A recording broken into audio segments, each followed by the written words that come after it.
창세기 22장. 이런 일이 있은 후 하나님께서 아브라함을 시험하셨습니다. 하나님께서 아브라함에게 말씀하셨습니다. 아브라함아. 그가 대답했습니다. 예, 제가 여기 있습니다. 여호와께서 말씀하셨습니다. 너의 아들, 네가 사랑하는 네 외아들 이삭을 데리고 모리아 산으로 가서 내가 너에게 지시하는 산에서 그를 번제물로 바쳐라. 아브라함이 다음날 아침 일찍 일어나 나귀 안장을 얹고 하인 두 사람과 그 아들 이삭을 준비시켰습니다. 번제 쓸 나무를 준비한 후 하나님께서 지시하신 곳을 향해 떠났습니다. 3일째 되던 날 아브라함이 눈을 들어 그곳을 멀리 바라보았습니다. 그가 하인들에게 말했습니다. 너희는 나귀를 데리고 여기 있으라. 나와 아이는 저기 가서 경배한 다음 너희에게 함께 돌아오겠다. 아브라함이 번제에 쓸 나무를 자기 아들 이삭의 등에 지웠습니다. 자기는 불과 칼을 들고 둘이 함께 걸어갔습니다. 이삭이 자기 아버지 아브라함에게 말을 걸었습니다. 아버지. 아브라함이 대답했습니다. 왜 그러느냐, 내 아들아. 이삭이 말했습니다. 불과 나무는 여기 있는데 번제로 드릴 양은 어디 있나요? 아브라함이 대답했습니다. 내 아들아, 번제로 드릴 양은 하나님께서 친히 준비하실 것이다. 두 사람은 함께 계속 길을 갔습니다. 그들이 하나님께서 말씀해 주신 곳에 이르자 아브라함이 그곳에 제단을 쌓고 나무들을 잘 쌓아 올렸습니다. 그런 다음 자기 아들 이삭을 묶어 제단 위에 쌓아놓은 나무 위에 눕혔습니다. 아브라함이 손에 칼을 들고 아들을 죽이려고 했습니다. 그때 여호와의 천사가 하늘에서 아브라함을 불렀습니다. 아브라함아, 아브라함아. 그가 대답했습니다. 제가 여기 있습니다. 천사가 말했습니다.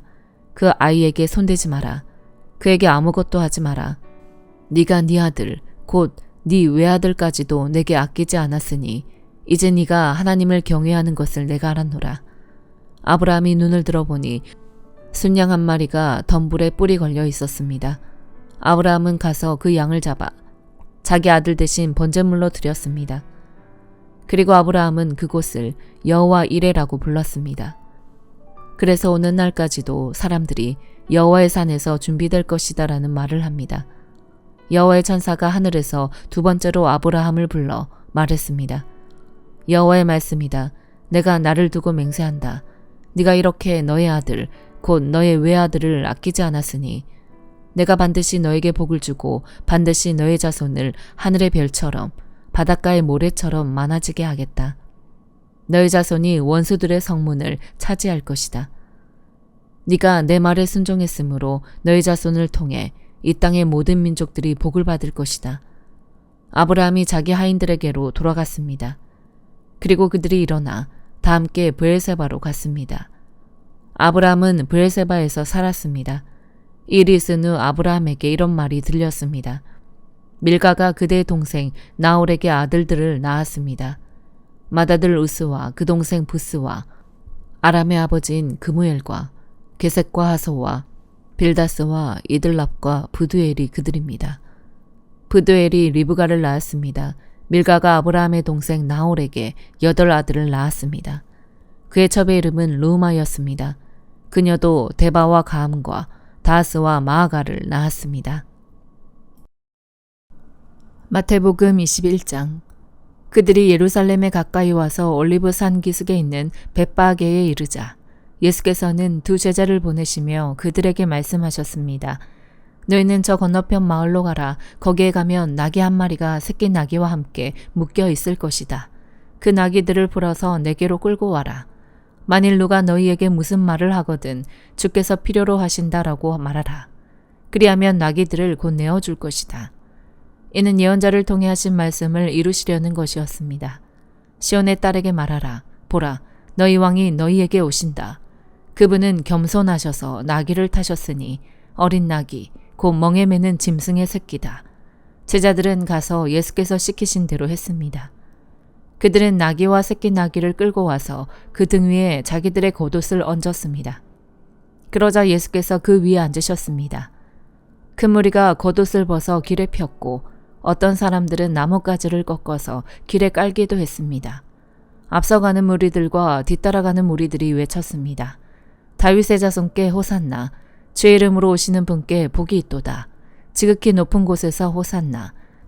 예수께서 예루살렘에 들어가시자 온 성이 떠들썩해졌습니다. 사람들이 물었습니다. 이 사람이 누구요? 무리가 대답했습니다. 이분은 갈릴리 나사렛에서 오신 예언자 예수라오. 예수께서 성전에 들어가셔서 성전에서 장사하던 사람들을 모두 내쫓으셨습니다. 예수께서는 돈 바꿔주는 사람들의 상과 비둘기를 파는 사람들의 의자도 둘러 엎으셨습니다. 예수께서 그들에게 말씀하셨습니다. 성경에 이렇게 기록돼 있다. 내 집은 기도하는 집이라 불릴 것이다. 그런데 너희는 이 성전을 강도의 소굴로 만드는구나. 성전에서 눈먼 사람들과 다리를 저는 사람들이 예수께로 나아오자 예수께서는 그들을 고쳐주셨습니다. 그러나 대제사장들과 율법학자들은 예수께서 행하신 놀라운 일들과 어린아이들이 성전에서 다윗의 자손께 호산나 하고 외치는 것을 보고 화가 났습니다. 그들이 예수께 물었습니다. 이 어린아이들이 무슨 말을 하는지 들립니까? 예수께서 대답하셨습니다. 물론이다. 너희는 주께서 어린아이들과 젖먹이들의 입에서 찬양이 나오게 하셨다 하신 말씀을 읽어보지 못했느냐? 그리고 예수께서 그들을 떠나 성 밖 베다니에 가서 그날 밤을 지내셨습니다. 이른 아침 성으로 돌아오는 길에 예수께서는 시장하셨습니다. 예수께서 길가에 있는 무화과나무 한 그루를 보고 가까이 가셨습니다. 그러나 잎사귀 밖에는 아무것도 없으므로 그 나무에게 말씀하셨습니다. 다시는 네가 열매를 맺지 못할 것이다. 그러자 즉시 나무가 말라버렸습니다. 제자들은 이것을 보고 놀라 물었습니다. 어떻게 무화과 나무가 이렇게 당장 말라버렸습니까?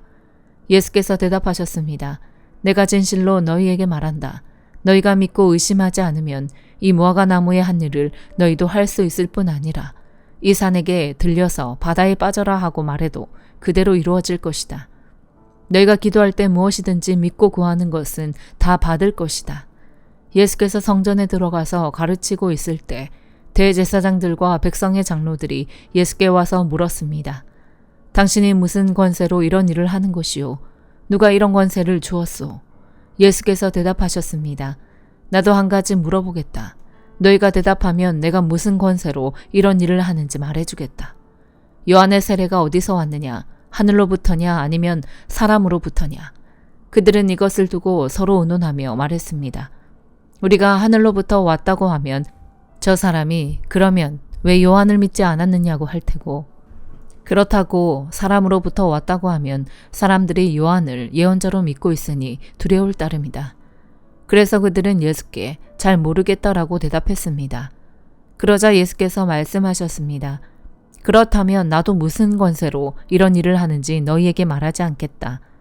너희는 어떻게 생각하느냐? 어떤 사람에게 두 아들이 있었다. 그 사람이 맏아들에게 가서 얘야 오늘 포도원에 가서 일하여라 하고 말했다. 맏아들은 싫습니다 라고 대답했지만 그 뒤에 그는 뉘우치고 일하러 갔다. 그 후 아버지는 둘째 아들에게 가서 똑같이 말했다. 둘째 아들은 얘 아버지라고 대답만 하고는 가지 않았다. 두 아들 가운데 누가 아버지의 뜻을 행했느냐? 그들이 대답했습니다. 맏아들입니다. 예수께서 그들에게 말씀하셨습니다. 내가 진실로 너희에게 말한다. 세리들과 창녀들이 너희보다 먼저 하나님 나라에 들어갈 것이다. 요한이 너희에게 의의 길을 보여주려고 왔는데 너희는 그를 믿지 않았지만 세리들과 창녀들은 그를 믿었다. 너희는 이것을 보고도 여전히 회개하지 않고 그를 믿지 않았다. 또 다른 비유를 들어보라. 포도원을 만든 집주인이 있었다. 그는 포도원 둘레에 울타리를 치고 땅을 파서 포도즙 짜는 틀을 만들고 망대를 세웠다. 그리고 어떤 농부들에게 포도원을 세주고 멀리 여행을 떠났다. 수확할 때가 가까워지자 주인은 열매 소출의 얼마를 받기 위해 자기 종들을 농부들에게 보냈다. 그 농부들은 종들을 붙잡아 하나는 때리고 다른 하나는 죽이고 또 다른 하나는 돌로 쳤다. 그 주인은 다른 종들을 처음보다 더 많이 보냈다. 그러나 농부들은 그 종들에게도 똑같이 대했다. 마침내 주인은 그들이 내 아들은 존중하겠지라며 자기 아들을 농부들에게 보냈다. 그러나 농부들은 그 아들을 보자 자기들끼리 수군거렸다. 이 사람은 상속자다. 가서 그를 죽이고 그의 유산을 빼앗아버리자. 그래서 그들은 아들을 붙잡아 포도원 밖으로 끌어내 죽이고 말았다.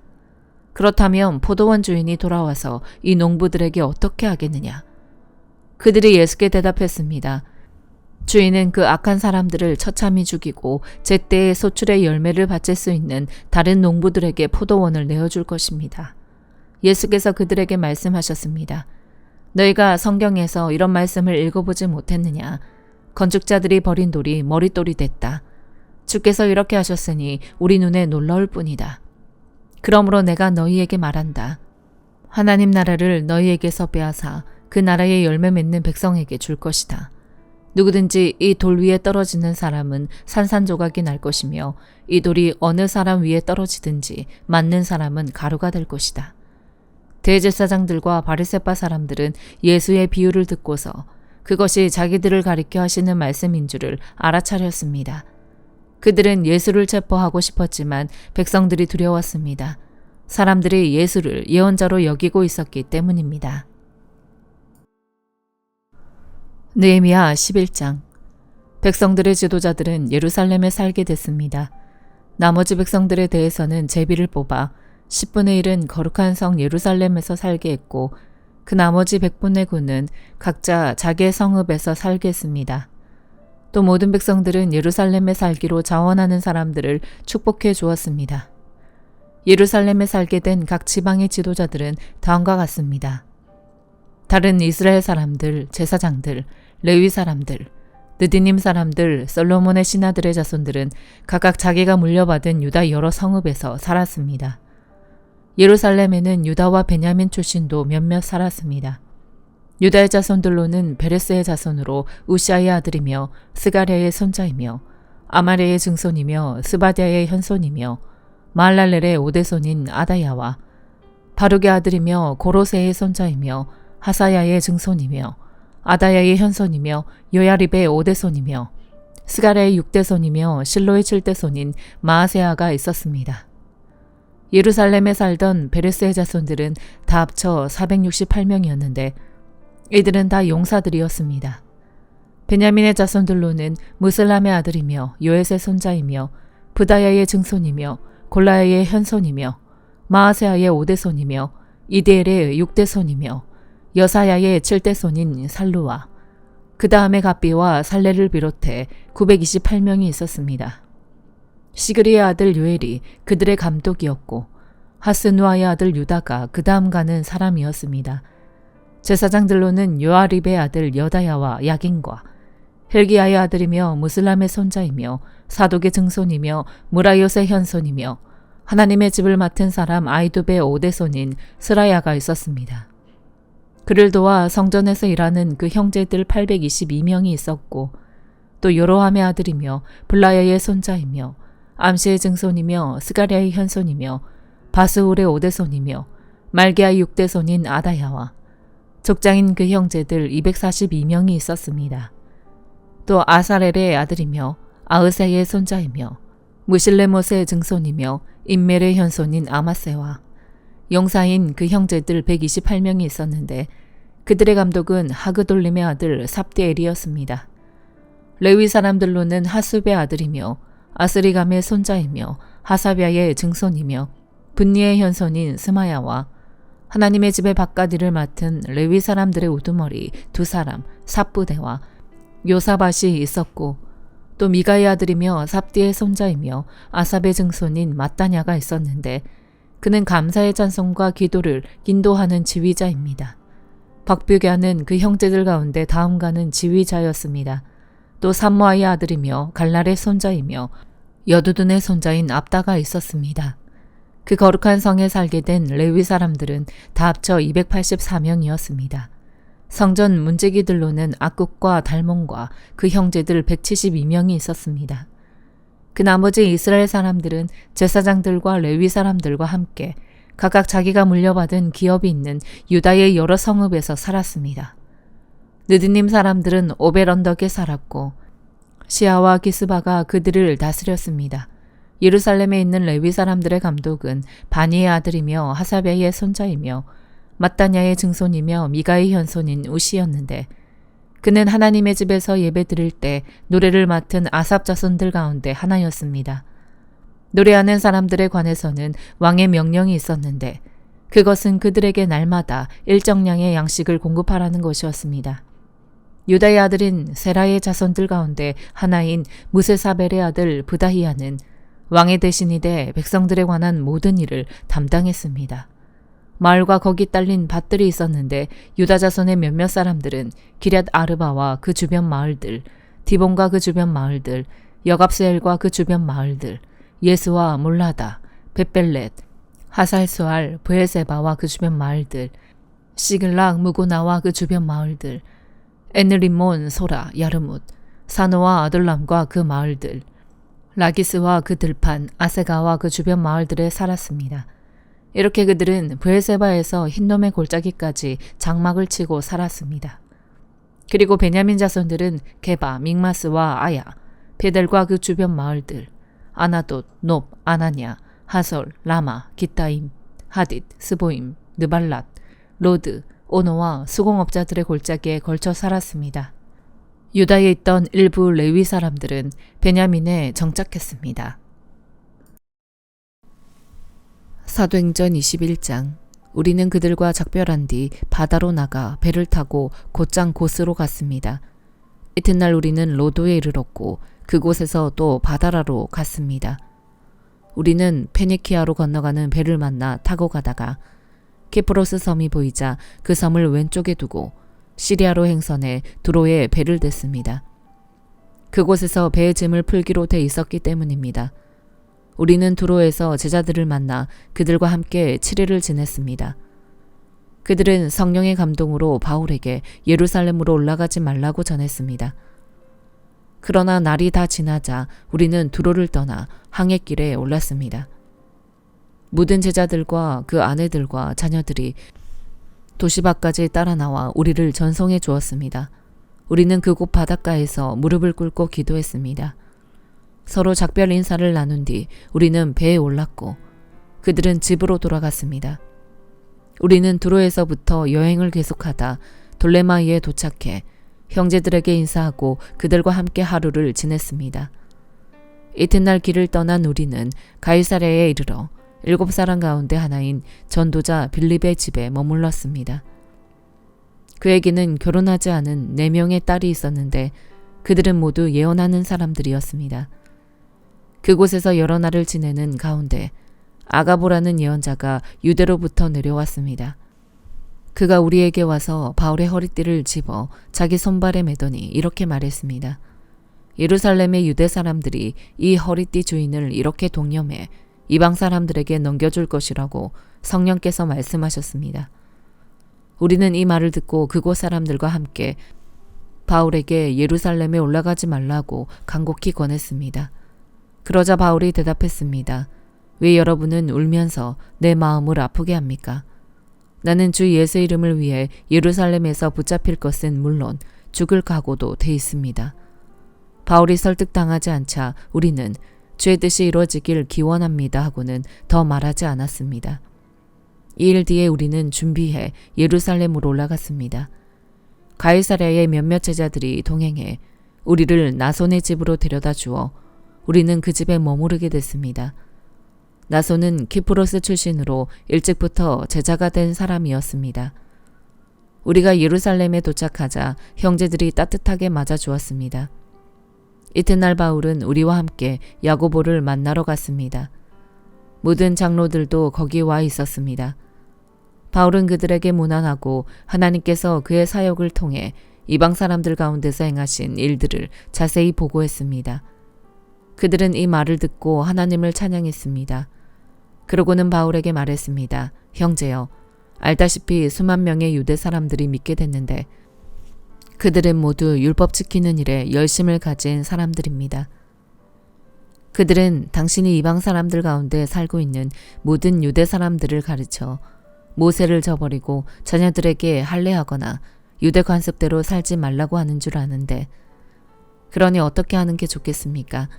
당신이 왔다는 소문을 분명 듣게 될 테니 우리가 일러주는 대로 하십시오. 우리 가운데 서원한 사람이 4명 있습니다. 이 사람들을 데려가서 그 정결의식에 당신도 함께 참여하고 그들이 머리 깎는 비용을 대십시오. 그러면 당신에 대한 그런 소문이 사실이 아니며 당신 자신도 율법에 순종하며 살고 있음을 모든 사람이 알게 될 것입니다.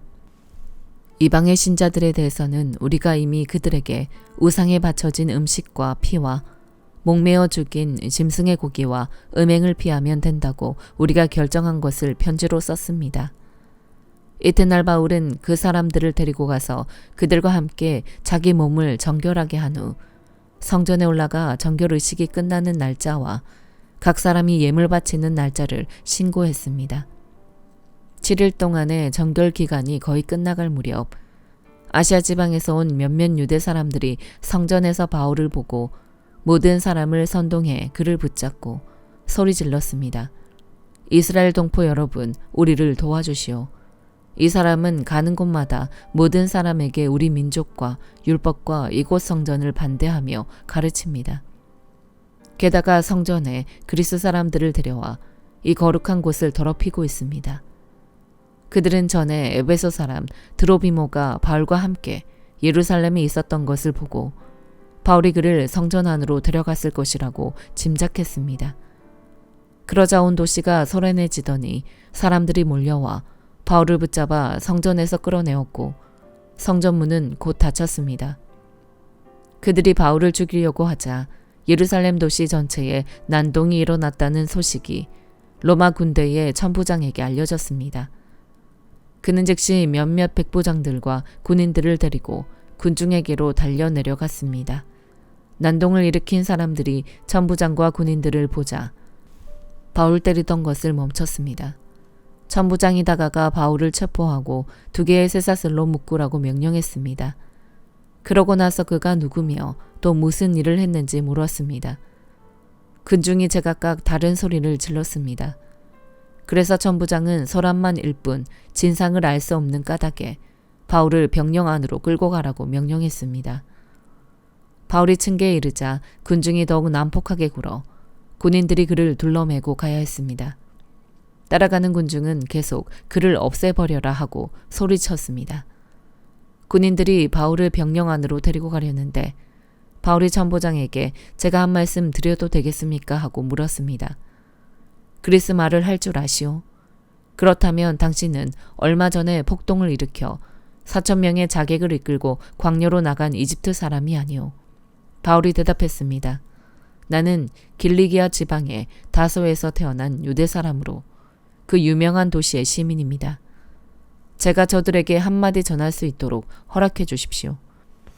천부장의 허락을 받고 바울은 층계 위에 서서 군중들에게 손을 흔들어 조용하게 했습니다. 잠잠해지자 바울이 히브리 말로 연설을 했습니다. 아멘.